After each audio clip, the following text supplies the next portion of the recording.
ابوالفضل اسماعیل فیت حسین ترابی. بوی خیانتو میدی دور منو، تو خط بکش دلم ازت خیلی پره. چجور شدی تو چقدر نشورمت داستم از عشقی که بوی دور و دار. لعنت به تو لعنت به اون چشمایی که وفا ندار. شکستی قلبم و برو دوست ندارم دیگه تو رو. برو با هر کی دوست داری بمون فقط برو. خواب اینو بهت بگم که تو رو دوست نداره. میاد اون روزی که اونم میره با تنهاش میذاره.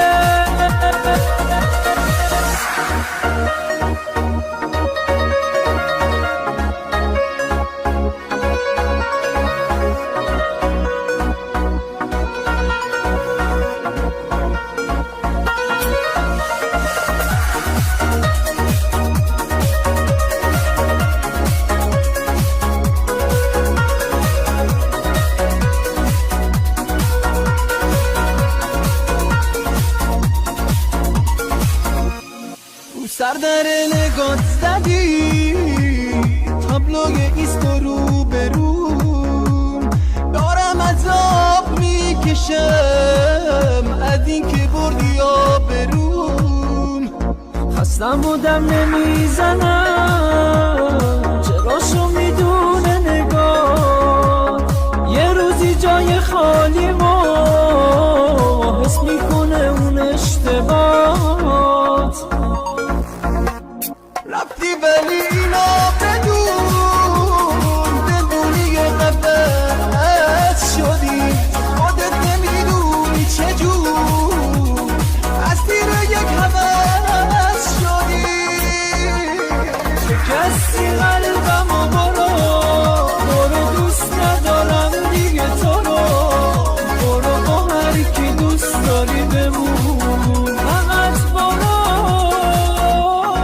میخوام اینو بهت بگم که تو رو دوست نداره. میاد اون روزی که اونم میره و تنها میذاره.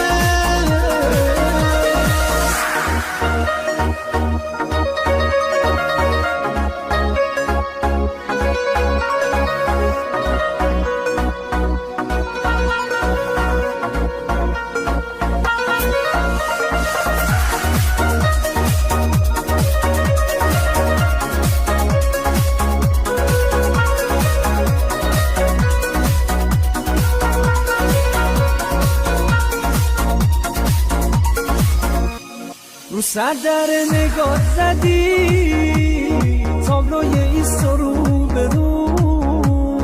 دارم عذاب میکشم از این که بردی آبروم. خستم و دم نمیدم